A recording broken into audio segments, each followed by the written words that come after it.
ये खबर KR मंगलम university द्वारा प्रस्तुत की गई है। बद्रीनाथ धाम में दान चढ़ावे के कथित हेराफेरी मामले में पहले ही दिन बड़ा एक्शन हो गया, जिसने साफ कर दिया है कि अब जांच बेहद गंभीर तरीके से आगे बढ़ने वाली है। मंगलवार को पहली बार विभागीय जांच समिति बद्रीनाथ धाम पहुंची।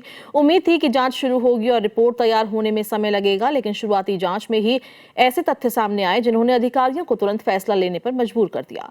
सूत्रों के मुताबिक जांच समिति को पहले ही दिन कुछ ऐसे गंभीर तथ्य मिले जिनके आधार पर BKTC अध्यक्ष कार्यालय में तैनात PA प्रमोद नौटियाल की भूमिका प्रथम दृष्टया संदेह के घेरे में दिखाई दी।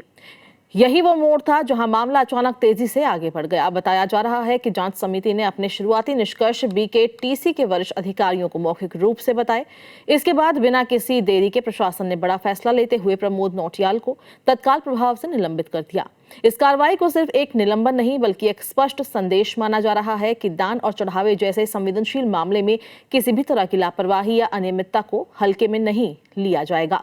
और यही नहीं, देर शाम तक उनके खिलाफ पुलिस में तहरीर देकर संबंधित धाराओं में मुकदमा दर्ज कराने को तैयारी भी चल रही थी। और यानी मामला अब केवल विभागीय कार्रवाई तक सीमित नहीं रहा, बल्कि कानूनी प्रक्रिया भी आगे बढ़ सकती है। लेकिन कहानी यहीं खत्म नहीं होती। असल सवाल ये है कि क्या जांच केवल एक व्यक्ति तक सीमित रहेगी?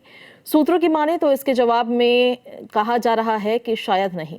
जानकारी के अनुसार अब जांच का दायरा और बढ़ाया जाएगा। विभागीय और उच्च स्तरीय जांच समितियां पूरे घटनाक्रम की गहराई से पड़ताल करेंगी।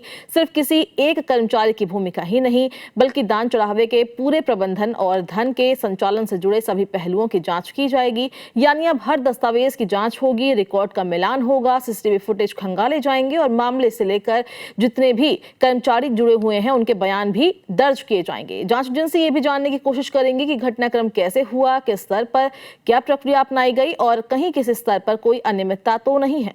सूत्रों का यह भी कहना है कि यदि जांच के दौरान किसी अन्य व्यक्ति की भूमिका भी संदिग्ध पाई जाती है तो उसके खिलाफ भी विभागीय और कानूनी कार्रवाई की संस्तुति की जा सकती है। यानी आने वाले दिनों में ये मामला और भी बड़े खुलासे की संभावना दिखा रहा है और ये पूरी तरह जांच में सामने आने वाले तथ्यों पर निर्भर करने वाला है।